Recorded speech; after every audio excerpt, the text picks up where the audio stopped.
राधा साध्यं साधनं यस्य राधा, मंत्रो राधा मंत्रदात्री च राधा, सर्वं राधा जीवनं यस्य राधा, राधा राधा वाचि किं तस्य शेषम्। श्री राधे मेरी स्वामिनी, मैं राधे तेरुदास, जन्म जन्म मोहि दीजियो श्री वृंदावन को वास। जय जय श्री राधे। सौनक जी महाराज पूछ रहे हैं, हे सूत जी महाराज, जीव के लिए गोलोक की प्राप्ति अत्यधिक दुर्लभ है। जीव के लिए गोलोक की प्राप्ति सुलभ कैसे हो जाए जिससे वह सरलता से गोलोक धाम को प्राप्त कर सके, इसकी कोई विधि बताइए। इस नित्य लोक से जीव कैसे उस दिव्य धाम गोलोक की प्राप्ति करे, जहाँ पहुंचकर जीव को दोबारा इस मृत्यु लोक में नहीं आना पड़ता है।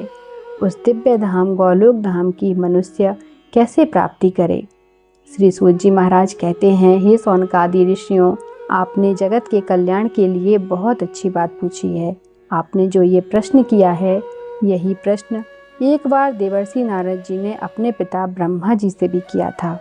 तब ब्रह्मा जी ने कहा था, अपार दुस्तर संसार से पार उतरकर नित्य गोलोक को प्राप्त करके श्री राधा कृष्ण की नित्य सेवा प्राप्त करने का श्रेष्ठ और सबसे सरल साधन है। अत्यंत श्रद्धा पूर्वक श्री राधा अष्टमी व्रत करें। तब नारद जी ने कहा कि आप कृपा करके इस राधा अष्टमी व्रत की महिमा को बताइए। सबसे पहले यह व्रत किसने किया था, और कृपया करके यह भी बताइए जो राधा अष्टमी का व्रत नहीं करते हैं उनको कौन सा पाप लगता है, ये भी बताइए। हे भगवान, राधा अष्टमी का व्रत कैसे करना चाहिए और राधा रानी किस तिथि से प्रकट हुई थीं, वह भी बताइए। श्री ब्रह्मा जी कहते हैं, राधा अष्टमी के संबंध में मैं तुम्हें सुनाता हूँ, ध्यान से सुनो। ब्रह्मा जी कहते हैं, इसके पुण्य का वर्णन करने की हम में सामर्थ्य नहीं है। करोड़ों जन्मों की ब्रह्म हत्या जैसे पाप भी केवल एक बार श्रद्धा पूर्वक व्रत करने से नष्ट हो जाते हैं।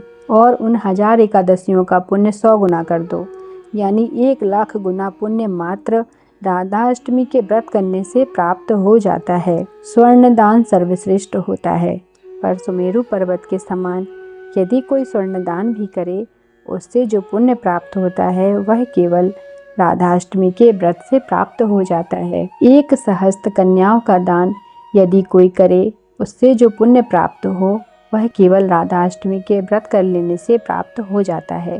गंगा आदि पवित्र नदियों में स्नान करने से जो पुण्य प्राप्त होता है, उनका सहस्त्र गुना पुण्य केवल राधा अष्टमी का व्रत श्रद्धा पूर्वक करने से प्राप्त हो जाता है।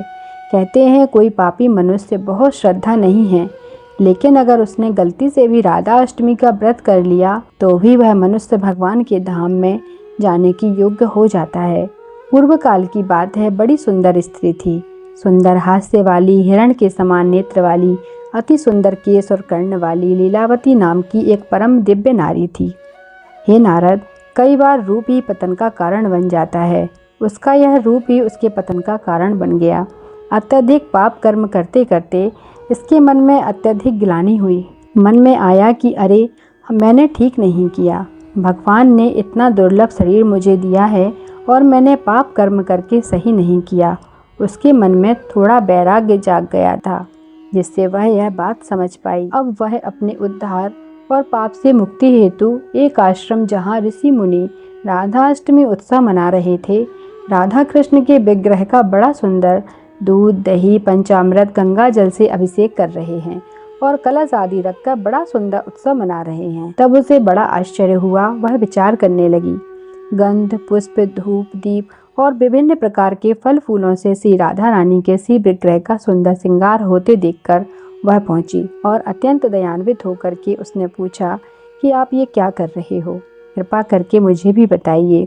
तब ऐसा सुनकर उन वैष्णवों ने कहा कि हे देवी, भादों के शुक्ल पक्ष में अष्टमी तिथि को श्री राधा रानी का जन्म हुआ है, इसलिए हम लोग प्रयत्न पूर्वक राधा रानी का उत्सव मना रहे हैं। और देखो देवी, किसी से जाने अनजाने चोरी का पाप लग गया हो, विश्वासघाती होने का पाप लग गया हो, वो हत्या का पाप लग गया हो, स्त्री हत्या का पाप लगा हो, ऐसे जो भी भयंकर भयंकर पाप हों वो भी इस व्रत से नष्ट हो जाते हैं। जो श्री राधा अष्टमी का व्रत धारण करता है उसे किसी प्रकार का कष्ट नहीं भोगना पड़ता। ऐसा सुनकर वह स्त्री रोने लगी।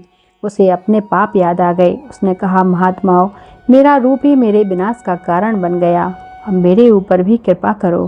तब उन वैष्णवों ने कहा कि हे देवी, दुख मत करो। श्री कृष्ण पतित पावन हैं और श्री राधा पतित पावनी है। तुम श्रद्धा पूर्वक राधा अष्टमी का व्रत करो, तुम्हारा कष्ट जरूर दूर हो जाएगा। तभी उस स्त्री ने निश्चय कर लिया कि वह भी राधा अष्टमी का व्रत करेगी। अभी उसने कुछ खाया पिया नहीं था। वह सभी वैष्णवों के साथ व्रत करने लगी। संजोग की बात थी कि जब वह व्रत करके लौट रही थी, तभी रास्ते में उसका पैर एक काले कोबरा सांप पर पड़ गया। उस सांप ने उसको डस लिया, जिससे वह तत्काल उसी समय मृत्यु को प्राप्त हो गई। यमराज के दूत आए, उसे पास में बांधकर यमराज के पास ले जाने लगे। उसी समय भगवान के पार्षद शंख चक्र गदा पद्मधारी वहां पर प्रकट हो गए।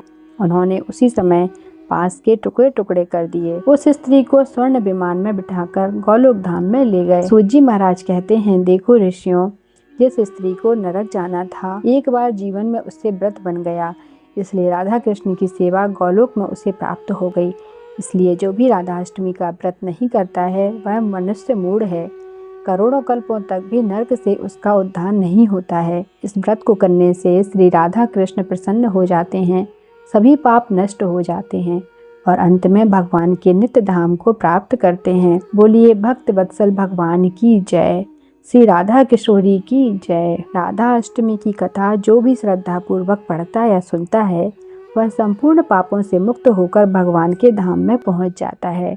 बोलिए राधा रानी की जय। लाडली राधा किशोरी राधा, लाडली राधा किशोरी राधा, लाडली राधा किशोरी राधा। श्री राधा राधा राधा, श्री राधा राधा राधा, श्री राधा राधा राधा, श्री राधा राधा राधा।